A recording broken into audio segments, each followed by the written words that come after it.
Chapter 10. The social status of black men in American society is neither a new issue nor one that is fully settled. The black man's ideas, goals, worth, and sexual practices are subjects studied or presented with the least objectivity. These days, they finish last in every socioeconomic scale from child abuse to life expectancy. The general worsening quality of intimate life of black men has detrimentally affected their mental capacities. The black man needs a woman to be happy. The female presence completes his life cycle. The black man is not created without aim and purpose. He has three major accomplishments he should be about the business of acquiring. They are 1. A knowledge of himself, his history, and his God. 2. An ability to do something for himself, employment. 3. To be a good son, brother, husband, and father. Today, most of them are very far from attaining these goals. Over the years, much has happened to influence his attitudes and behavior. All studies show that at the top 10 causes of death among African Americans, every affliction kills more black men than black women. This is interesting and is considered to be attributed to what black men do and how they act. Despite the fact that black women complain of more ailments and say they feel bad much of the time, black men die quicker. They are used to plunging themselves into daring and dangerous plots. It hasn't mattered as they live in a society where the death of black women is perceived as more horrifying and important than the death of black men. Thus, rarely are black men seen as important in any seen as innocent in any situation. He is generally thought of as the perpetrator due to his demeaned image as being unscrupulous and exploitive, mostly of black women. This is not to say that all black men conduct themselves in a negative way with females, but they have grown quite used to blaming women for their overall conditions. It has become a habit for him to complain, "The white man won't let me because I'm black." It has become simple with this kind of defective logic for him to blame his unacceptable behavior on uncontrollable urges brought on by racism. This call relieves him of any moral obligation to exercise self discipline, restraint, or explanation for his actions. He has all sorts of charges leveled against him by black women. He's too slow, he's too fast, he's undependable, he lies too much. He is guilty of multiple sexual infidelities. He beats his women and his children unwarranted. He won't work. He blows all his money. Stays out too late, forgets things, won't admit when he's wrong, and the charges go on and on. It is fair to say that most of the time when a black woman makes a charge against a black man, he is surprised. Black men and black women decidedly have some pretty serious long term disagreements, and studies prove that their value system is different on different topics. It never ceases to amaze him how he can be going along his merry way thinking everything's fine, and then his woman lowers the boom and lets him know that something is drastically wrong, and he should have known it. Additional to his abstract attitude about many things in his intimate relationship, he is charged with having poor impulse control. He'll have sex with anything that moves, and he keeps going for the okie doke from women. Whereas his grandfather had 5 options regarding how he decided to deal with his woman, his father had maybe 10, but today he has possibly 50. It has become an overwhelming process these days in trying to select, date, marry, and live with a black woman. Being a sportsman, he has taken to ducking and dodging as the best way to wade through the murky water surrounding black women of the 90s.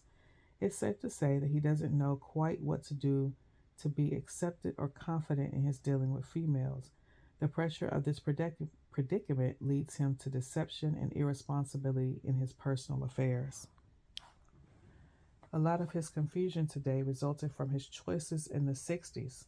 At that time, starting at about 1957, white Americans participated voluntarily in changing their lifestyle in the home with their mates, on the job, and in the world at large. The black man, filled with the fervor of desegregation and social integration, tried to emulate them, except he was not in the same stage or status as whites.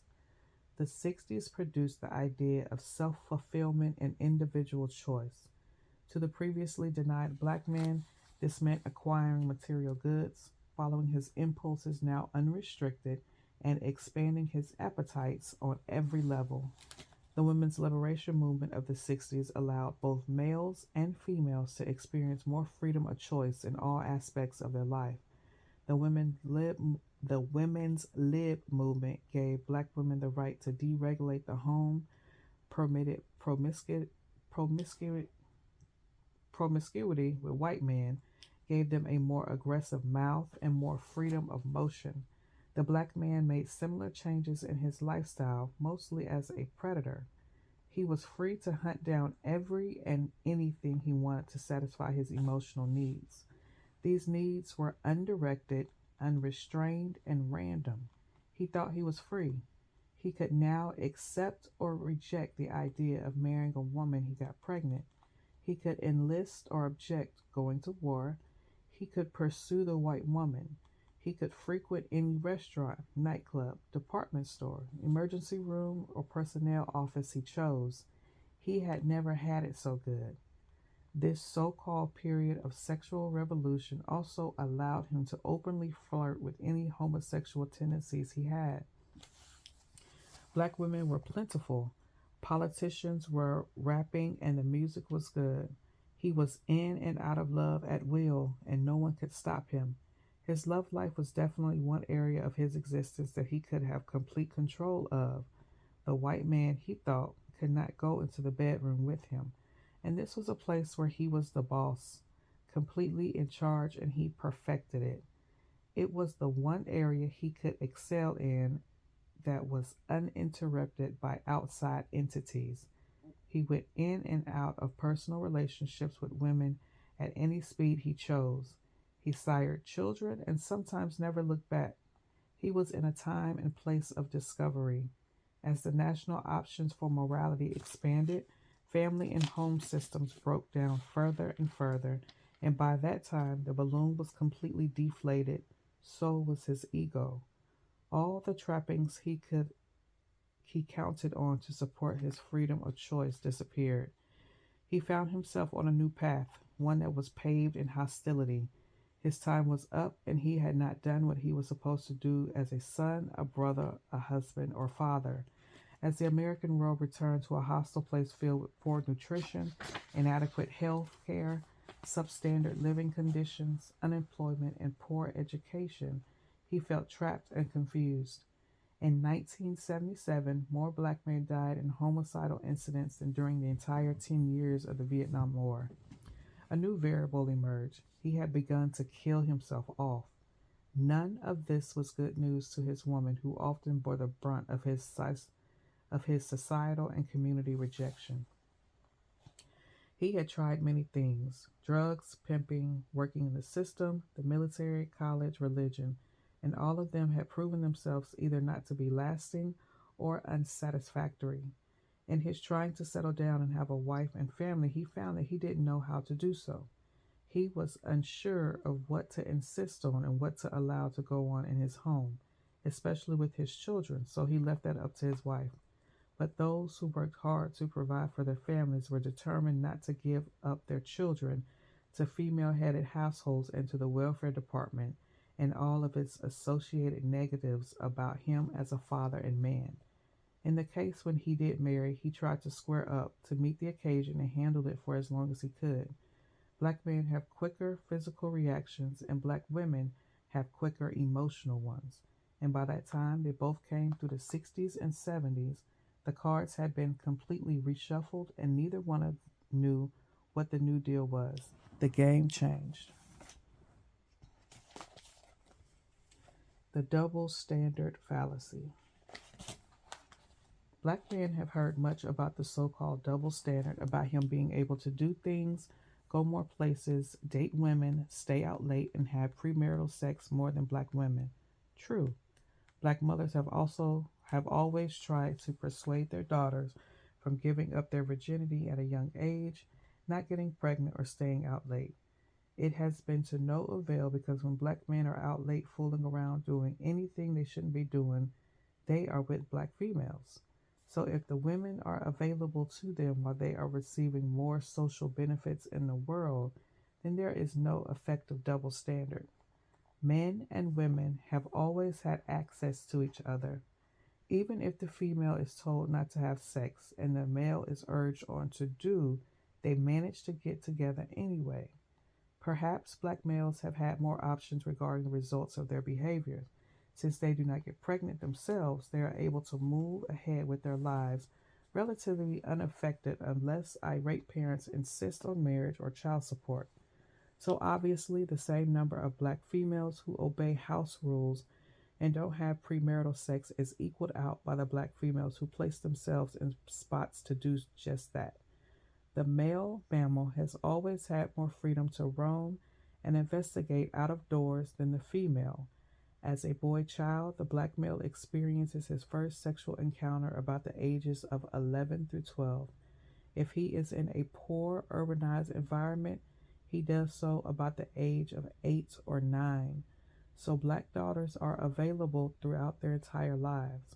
If there is such a double standard in existence, it's that the African American community likes to delude itself into thinking that the boys have more freedom than the girls, although this is disproven by black girls caught up in the teen pregnancy mistake. The stats on this predicament are overwhelming from coast to coast in all income levels and family makeups. Black men's attitudes about sex are favorable. Most of them reach a climax 99% of the time they have sex, while black women reach an orgasm only about 2% of the time vaginally. Other ways, about 50% of the time. When a black man has sexual intercourse, he knows exactly how it's going to end, and if he is experienced, can almost predict the exact moment. Many of them find themselves in an odd predicament. If he is a good lover, it is because he has a great deal of experience having sex, manipulating women's bodies, trying out different moves, testing certain responses, and experimenting with pressure and technique. The only way he can get this training and learning is by doing it, having sex with various women. This experimentation can become addictive, some for the confidence it brings, some for the conquest and reassurance of his abilities.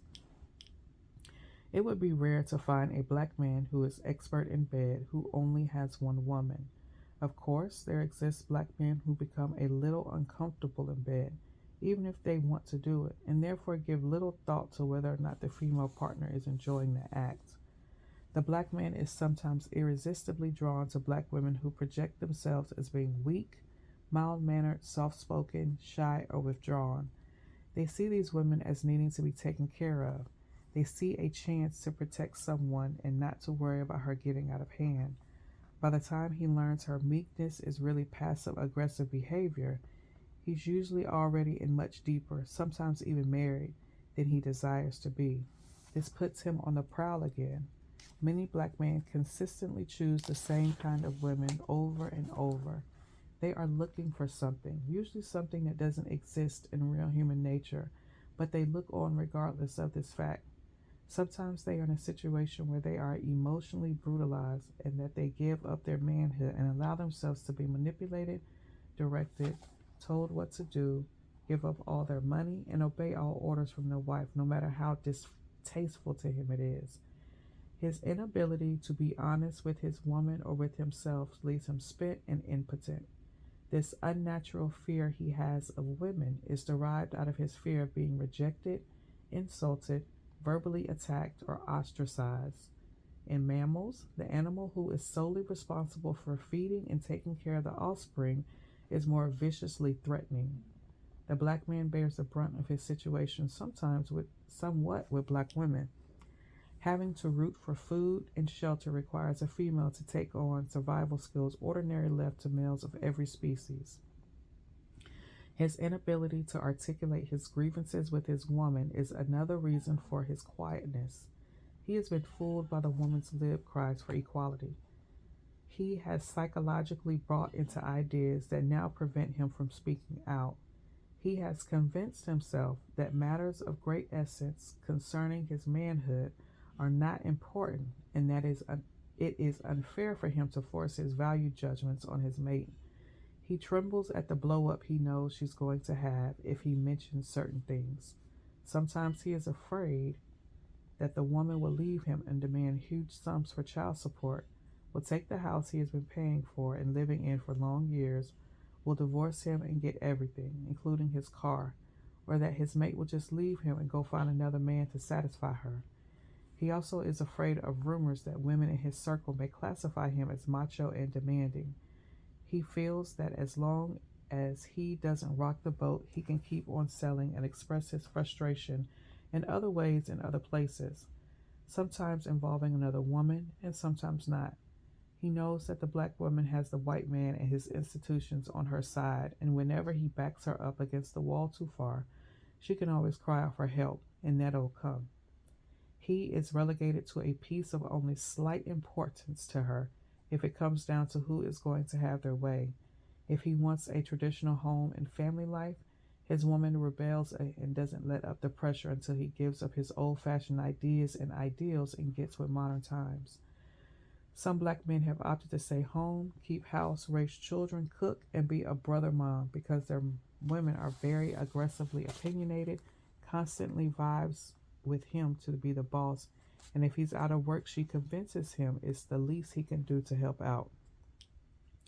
More and more magazines and publications are portraying the black man home in the kitchen cooking and his wife out working carrying her briefcase. Many black men don't work for one reason or the other and do not keep house either. Many also just give up the running of the house to the woman because he sees her as a better man than he is, so let her handle it. Some of them are so accustomed to having to sit or lay and listen at their woman complain or fuss that they are excessively loud when outside the home to make up for the indoor restrictions on the sound of their voice. Black men who go along with these kind of behaviors are considered henpecked. Black women do not like these kind of men, even if they are married to one. They brag that they keep him in line at the back of the line. These black men get home a breakneck speed after work so their women won't be suspicious of their whereabouts. They turn over their complete check to their woman so she'll know what happens to every penny of his money. They learn how to skim off a few dollars here and there so they can have a night out or afford a drink.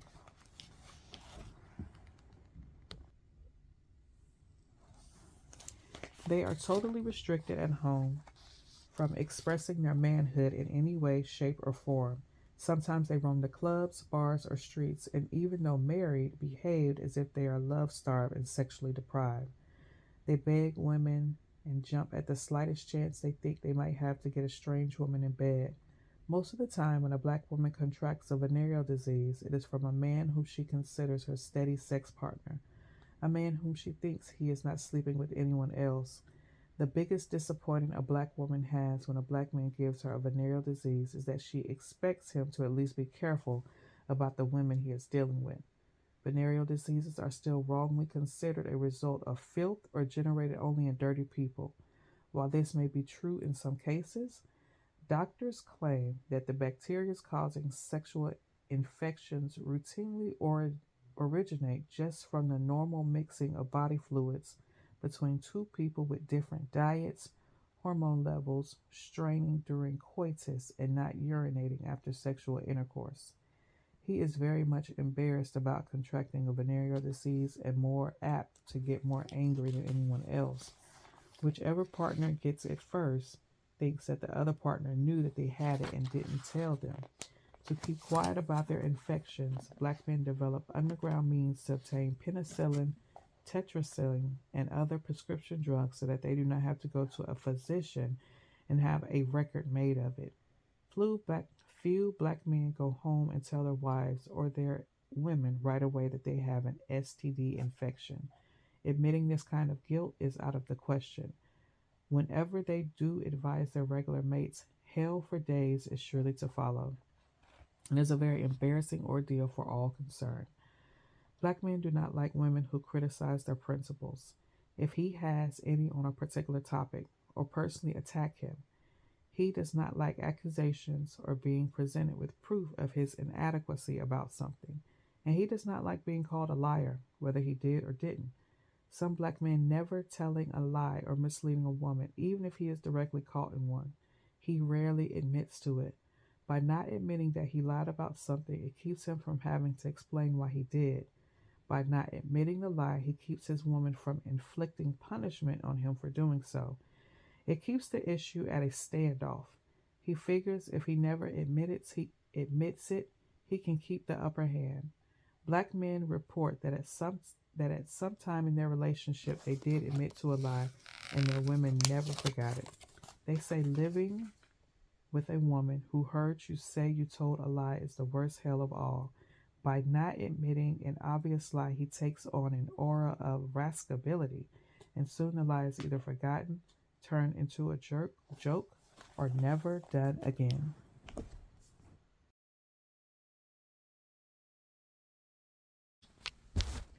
Black women still consider sexual intercourse as their trump card, and after it's played, they have no other cards in the deck to use to win his commitment or secure his respect. This is not necessarily true to black men. They separate the act of sex from the mental commitment or expression of non physical love. Since they know that having sex will not be the major determinant as to whether the relationship survives, they do not put as much emphasis of importance on it as do black women. It's possible that sex is just another level of kissing for them, and unless they are emotionally involved with a woman, it doesn't have near the value to them as it does to their main woman. They hide it and lie about it or sneak around only because of the value their woman puts on it. No black woman is going to ever know how many times her black man has had sex with another woman. They are adept at working it in the oddest times or most remote opportunities. This further convinces them that if their woman doesn't know, it doesn't hurt her. It is a separate life he lives that he considers has nothing to do with his regular day to day life as a committed man to one woman. He often does it just for the conquest. Certainly, if there are problems at home and he is on punishment or experiencing sexual rejection, he is more apt to seek out another feminine outlet for his desires. If any woman is living with a man and thinks that by denying him sex she is getting back at him, she is sorely mistaken because 9.5 times out of 10 he is getting his sex somewhere else. He does not let anyone or anything get in the way of his sex life. He definitely enjoys it if his main woman switches up a bit in the bedroom, sets a new scenario, changes the routine, or wears something special. But any black woman who thinks that doing all of these extra goodies is going to prevent a black man from being with another woman, she is mistaken again. Black women make too many unstated assumptions in her relationship with her man, and then then when she finds out something to the contrary, she is emotionally crushed. One major misunderstanding the black man has about black women that causes him many problems in his relationship with them is that the black woman believes anything a black man says if it is a love or romantic nature. Love is one category where the black woman not only believes in a black man but expects him to follow through on his promises or dedication. Black men discount this belief. They say things they don't mean, make promises they have no intention of keeping, and make agreements they can't fulfill. So when a black man says, I'll call you tomorrow, or I'll see you later, or I'll be right back, or I love you, or I'd like to take you out sometime, or I'll buy you that, or I'll pick you up at 7 Friday night, whatever he says, And obviously, some of these promises are more intense than the samples. The black woman not only expects, but looks forward to him doing what he says, and she expects him to keep his word regarding sustaining their personal relationship. With him, it's another matter. Some of the words he uses are just passing salutations or goodbyes. He eases out as gracefully as possible if the encounter was temporary or of no real value to him. He sees this as being merciful, plus, outside and away from the woman, he resumes his normal activities and does not have a photographic memory, nor does he keep his word very well. He is easily distracted, and it is something he deems as important comes up, he quickly forgets whatever he has told someone else.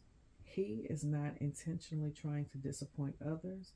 When and if he breaks up with a woman, he says it's because of communication breakdown, infidelity, constant fighting, emotional abuse, falling out of love, boring sex, no money, physical abuse, or just a desire for another life. He goes far before he gives up on a relationship. The black man is distrustful of women. The more experience he has with women, the more distrustful he is. He is constantly on guard to discover any infidelity she may be participating in and any inconsistencies or any unusual behavior on her part. He wants to make sure that he is aware of any change in her attitude or love for him. His jealousy is best attributed to his masculine insecurity. Some black men are overly jealous. Jealousy and rivalry are learned traits. Anyone or anything perceived as a threat to his standing with his woman is seen as a danger to his well being and one he sometimes cannot handle. He can become outraged to the point of physical violence if he thinks or knows his woman is unfaithful to him in word or deed. Some are so insecure that they keep track of their woman like wardens and insist she live the life of a prisoner. He learns mistrust based on abuse, neglect, or deprivation of love. Psychologists say this goes all the way back to pressure possibly applied by parents to get him to give up something or share. Sometimes this disorder manifests in a child if his introduction to the world is hostile or frustrating. If a black man falls in love with a girl at a very young age and she disappoints him, he may use that immature incident to measure every relationship he has had in his adult life. They remember all emotional pain connected to love. They are most vulnerable when they are in love. Black men love just as hard as women and hurt twice as badly because they connect rejection to their manhood. Rejection by a woman makes them feel powerless and represents a loss of control of their destiny.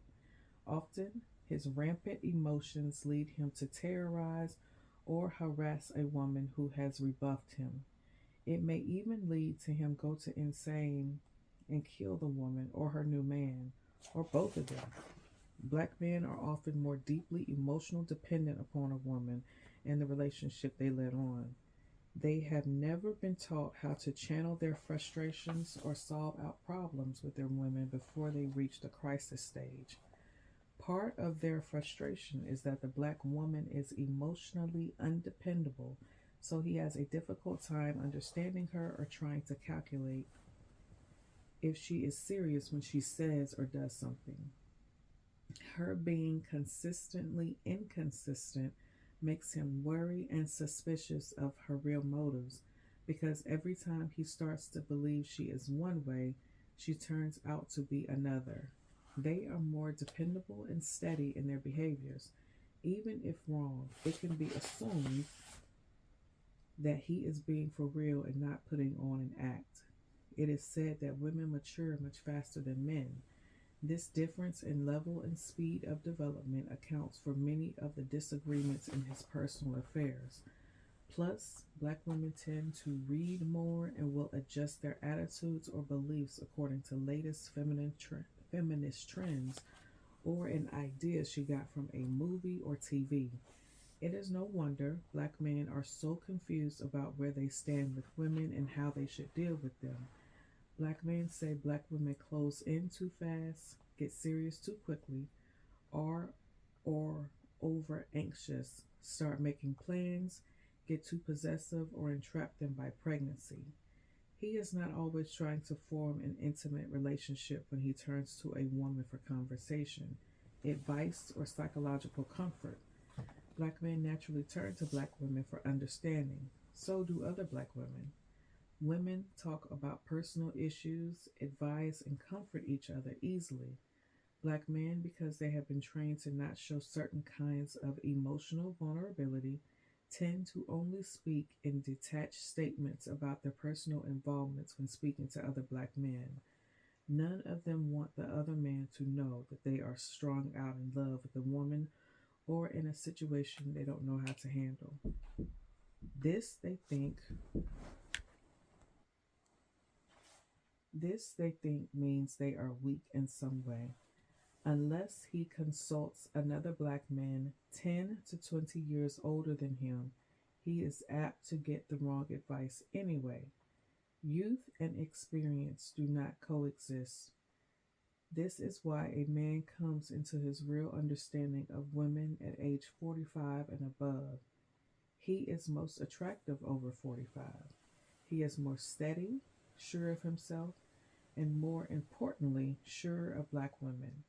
At his peak, he is most attracted to black women of any age. First of all, he has made it to age 40, and that in itself is an accomplishment. Black men do not cry very often. Humans are the only species to cry tears based on emotions. If a black man does cry, it's because of anger. Some of them cry when they get really mad.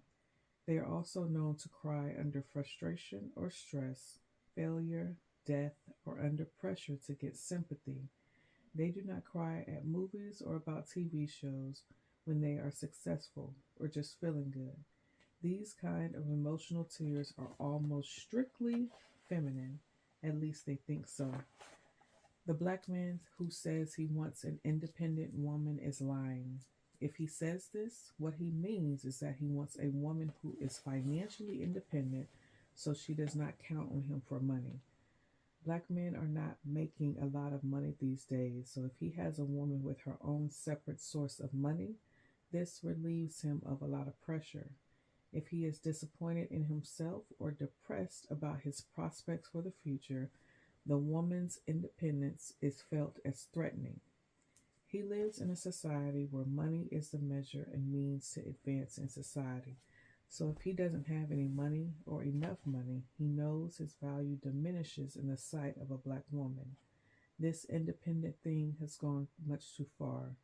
There is no relationship that is not codependent along with mutual obligation. Independence is seen by some to mean the right to be selfish and work and only on self interest. This does not work. Part of the gratification of a personal relationship is the opportunity to share on all levels. It takes a very special and secure black man to maintain a relationship with a woman who out earns him, not because of the amount necessarily, but because of society's interpretation of what it means and the privileges that come along with it, such as power. The other woman. The black man's life with his other woman is more often than not built on falsehood. The falsehood results from his lack of knowledge of how to maintain a truthful relationship with two or more women at the same time. He thinks that in order to be qualified or justified to be with another woman outside of the wife or woman he already has, is to lie about the conditions at home. He thinks he has to put himself in a needy or sympathetic position for another woman to want him or risk becoming involved with him since he is already committed to sharing living quarters, children, financial and family responsibilities with another woman. He explains and convinces the other woman that he is being horribly misused and abused at home. He may not even tell her that he and his wife do not have sex, He may even tell her that he and his wife do not have sex, sleep in separate rooms, or barely speak. He often looks outside his home for needs that he has that are not met at home. This does not necessarily mean that what he is saying is true.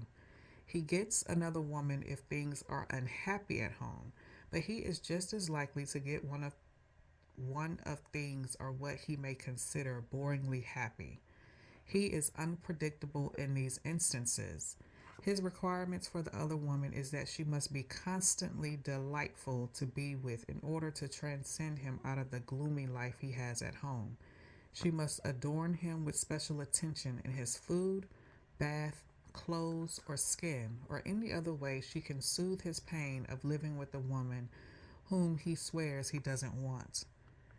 He is dishonest, and so is his other woman, not because they are sneaking around behind his wife's back, but because their relationship is pre- predicated on fantasy and unreality.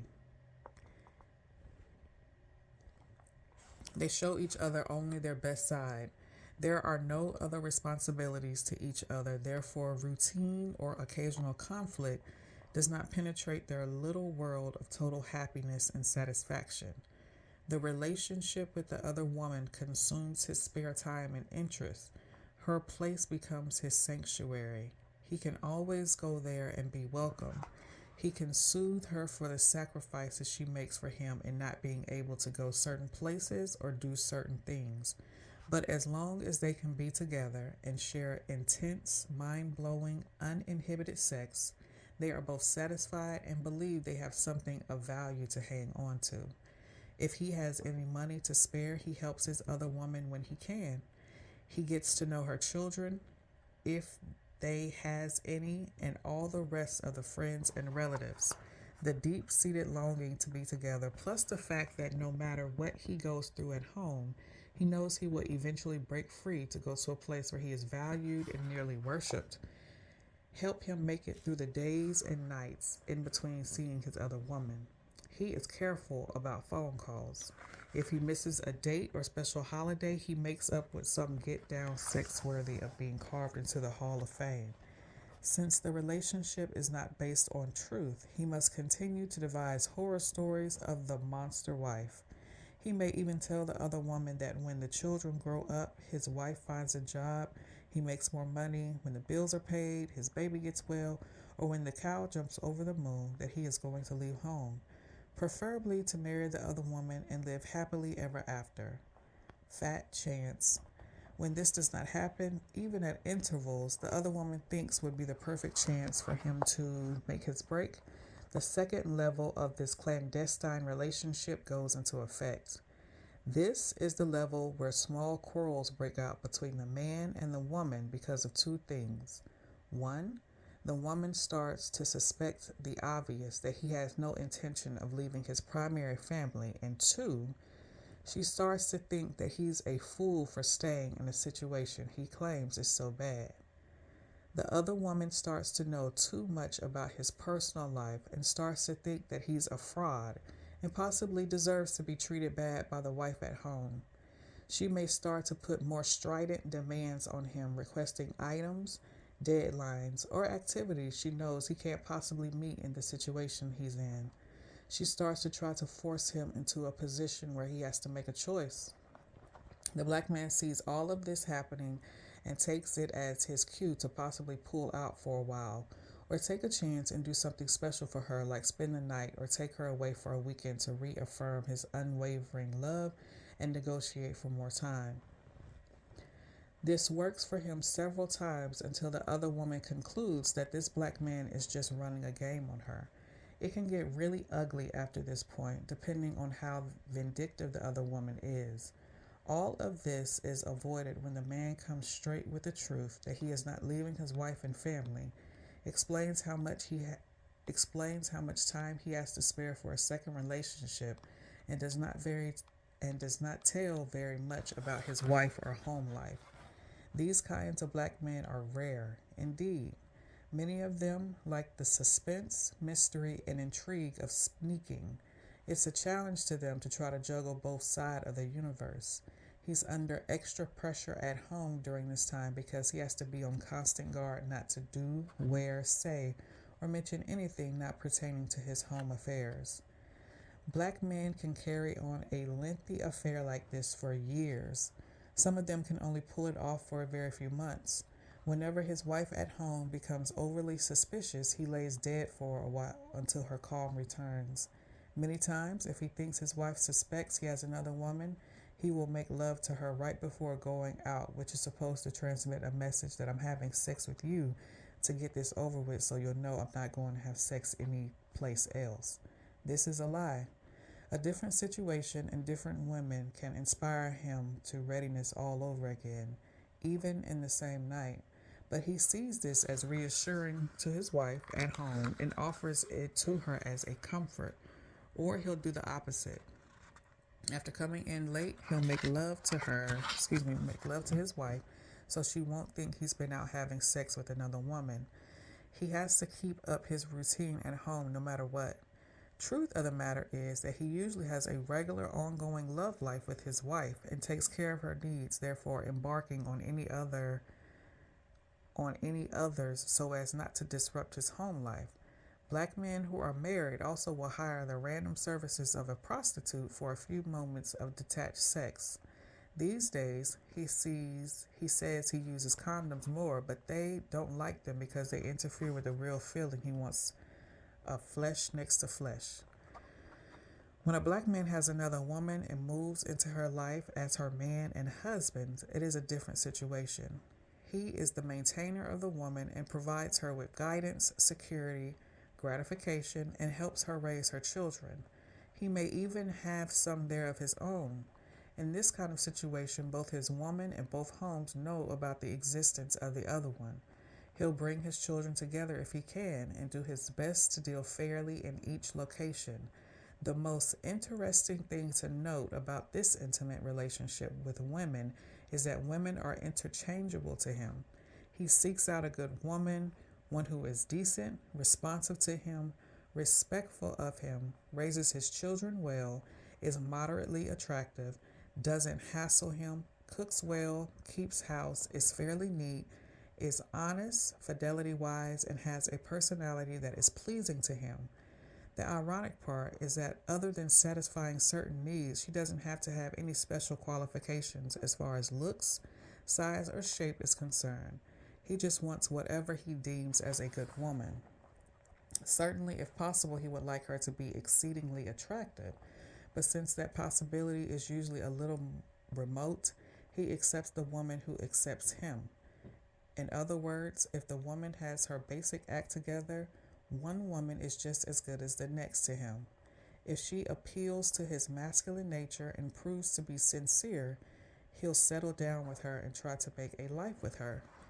Of course, the high-tech black man wants a black woman who is exceptionally good-looking, has special legs or shape or hair length. She possibly must have some kind of college degree, belong to an organization, be from a good family, or have an important job. This kind of black man sees the black woman as a stallion, a special breed of female that he desires to be seen with as her owner. His woman is his show horse. He wants to provoke envy or jealousy in other black men who see him with her. This kind of black man is shallow in nature and weak in sincerity. These relationships don't last very long, especially if the woman gains or loses any of her beauty marks. He needs her to boost his confidence. If a black man is in a relationship where he has been faking confidence or being dishonest about his real motivations and is close to being found out, or if he is under pressure to make a major decision or to do something he is secretly afraid to do, he will often just punk out completely and disappear from the scene. His fear gets the best of him, and he wilts at the thoughts of an honest confrontation wherein he may be forced to reveal his true feelings or fears. So he takes flight. He just disappears seemingly off the face of the earth. He splits. He might leave everything he owned, and it might happen at an unexpected time when nothing disruptive is happening in the relationship.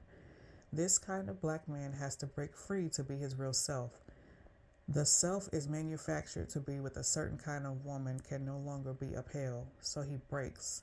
He goes someplace else and pretends that the relationship never happened or existed. He runs someplace less pressure to him, a place where he is not known and where he can slip into anonymity and never have to explain himself.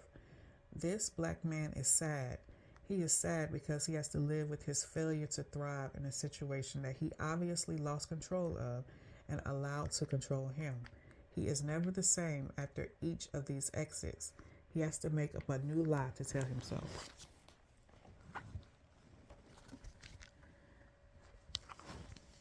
Black men who date or marry white women.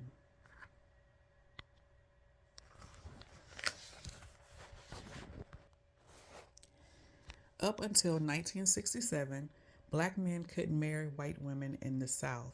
It was against the law.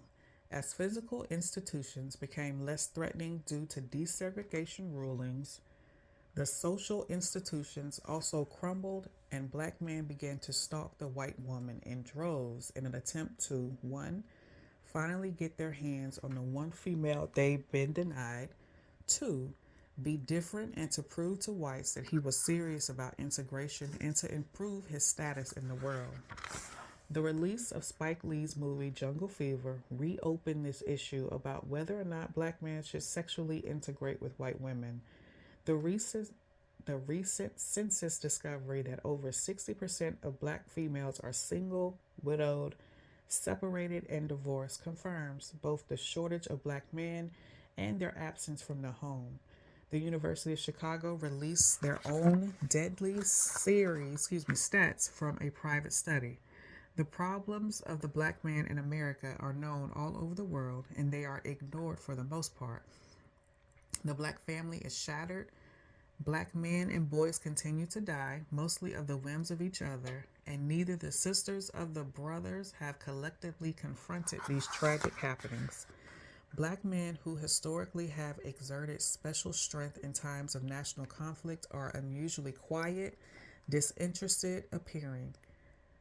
Black women, distracted by the looming responsibilities of trying to be both mother and father, also have abandoned ship preoccupied with their own survival. Thousands of black men have given up on black women and seek out interracial personal relationships with white women. Some of them consider it a novelty, something to brag about, a way to gain notoriety and go against the norm. Intermingling socially with whites has gained more acceptance by placing black men and white women in product advertisements on televisions, in magazines, and on billboard ads. Television, sitcoms, and dramatic series have also made it seem more natural looking. White men thrust into fictional situations where they are irresistibly drawn to black women for sexual encounters. Black men are portrayed in roles where they are matched with white females as a natural occurrence. They are even seen kissing white women and wallowing in the bed with them. Black youth are drawn into it at social functions in their schools or colleges, and visual messages suggesting interracial interest is premiered in many of their rap music videos shown on cable around the clock. It is seemingly all around us, unavoidable at last, and a natural evolution of the growing betterment and cohesion between blacks and whites. Some see it as a cure-all for all race relation problems. Many black men do not seem to care what kind of white women they mate with. She can be ugly, bloated, destitute, and look like the shaggy dog, but class black man attempts to indoctrinate his white female prize into blackness by teaching her to dress, talk, and dance black. Others of them do not carry any part of their blackness into their interracial relationship and instead try to pretend that they are a regular all-American white boy in blackface costume. Contemporary opinions suggest that love conquers all and that mate selection is a private individual choice, and racial separation is an old-fashioned, outdated idea that can't survive in modern times. Interracial love, the mixing of various breeds through sexual intercourse, is first of all against all the laws of nature, which supports self-preservation of every life form, whereby each is only attracted to its own kind. Nature's system of reproduction and survival in mammals, and all human life are mammals, is maintained by this separation of life forms. The rule is is the rule is attracted and matched with like. The lion and the common house cat are both in their feline family, but they do not mate, nor do they even get along. Neither does the dog and the wolf, the horse and the zebra, or the chicken and the turkey. The, com- the comparisons can go on to demonstrate how all other life forms mate within the framework of their own breeds. This process of reproduction does not vary in nature. On the cultural level of this issue, race mixing is a form of ethnic genocide. When a person loves themselves, they are only attracted to an image as much like as themselves as possible. Social integration for the black man indicates his frustration and rejection of his own image. No religion upholds interracial marriage. All holy books teach against it. God himself is against it. Separation of tribes is inherent to all historical teachings all over the globe. Black men who are entertainers and sports performers have set a bad example of self love because over 50% of black men popular stars, as soon as they become rich and famous, immediately cross over and marry into other white race in hope that it will gain them more benefits, recognition, and complete acceptance into the European community. They take their fame, financial gain, political clout, and energy over to the people who continue to be different and special, who continue to repress the rest of their kind. This gives them a chance to be different and special, which is what black men want to be. Negro publications like Ebony, Jet, and Chocolate Singles all promote interracial relationships with ignorant pride as they consider it an accomplishment. Among them, black men are James Earl Jones, Bobby McFerrin, Joe Morton, Charles Barkley, Julian Bond, Amiri Baraka, Kareem Jabbar, Gregory Hines, Quincy Jones, Richard Pryor, James Brown, Herbie Hancock, Barry Gordy, Earl Klugh, Al Jarreau, Herschel Walker, Melvin Van Peebles, Chubby Checker, Billy D. Williams, George Sanford Brown, Sidney Poitier, Rick James, Mal Davis, Dorian Harwood, Jack Johnson, Red Fox, Sammy Davis Jr., Jim Brown, Lionel Richie, Richard Roundtree, Lynn Swan, Billy Daniels, Clarence Thomas, Bill Lee, and unknown others. Regrettably, each new generation of black is becoming progressively disassociated with each other. Selective amnesia takes over, and they part with their past and consider social integration a way to pave a place for themselves in the future. The purpose of racial segregation is not based on hostility or hate. It is grounded in the principles that ensure self preservation and love of one's own kind. White males know that social integration will dismantle the Caucasian race because black blood changes the color, feature, hair, and body shape of a nationality. And if race mixing in the bedroom continues, soon the melting pot will be brimming with sewage and confusion of identity. Whenever these topics come up, both whites and blacks profess their agreement with sexual integration as a way to mesh the races. These black women refusing to be outdone are Iman, Sade, Grace Jones, Tukey Smith, Iman, Josephine Baker, Eartha Kitt, Diana Ross, Madge Sinclair, Alfred Woodard, Lisa Bonet, Whoopi Goldberg, Diane Carroll, Lynn Whitfield, Tina Turner, Donna Summer, Ray Don Chong, Sherry Belafonte, Lena Horne, Pearl Bailey, Leslie Ugams, Lorraine Hansberry, Roxy Roker, Neil Carter, Amory Johnson, Cleo Lane, Barbara McNair, Mary Wilson, Latoya Jackson, and Debbie Thomas. These two lists of black men and black women who have sexually integrated into the white race represent nearly all of our public, successful, or famous blacks. While the black public embraces their success by virtue of kinship, they themselves absolve their lifestyle of anything remotely connecting them to being African American. A mate is the closest confidant, the most trusted, the most loved, and valuable. It is difficult to imagine how these black men and women have hypnotized themselves into believing that they are happy, perfectly at ease living with whites nearly around the clock. It is strange indeed. This trend is growing, and the people who stand for traditional values and maintenance of family culture and heritage are mocked and rejected. When Michael Jackson appears in public with a female, it is with Elizabeth Taylor, Brooke Shields, Sophia Loren, or Madonna. Michael is a prime example of unidentifying himself with his blackness. He is an aging teeny bopper now approaching middle age. He continues to don his bogus wardrobe, covergirl made up face, and slicked back jerry curl.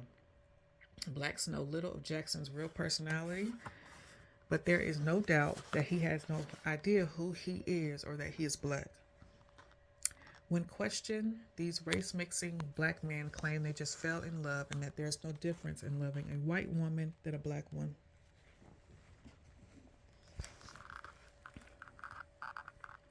Love is a decision, it is a choice. Because the black man has such a low opinion of himself and does not consider himself or anything resembling him as worthy, they want to escape their heritage. They think the solution is to marry up with whites, deliver his heart, soul, and attention over to them, and pretend that they are just like them with no connections to their roots. Some even try to exert a kind of fractured sense of their blackness in their white relationships by hanging black art in their home, attending black political conferences, or acknowledging support for Martin Luther King Jr. There is no recognizable list of white males who become rich and successful and then reach back and marry a black woman. It doesn't happen and it's not supposed to. The black man's abnormal curiosity about sex with white women makes him think he is overcoming the final racial taboo. And it also keeps him from the racial harmony he hypocritically says he desires. Sexual integration is just another trick the black man is playing on himself because he thinks that intermarriage will solve the problems of racism. Just like he thought eating at their lunch counters, going to school with them, or working next to them, or living next door would.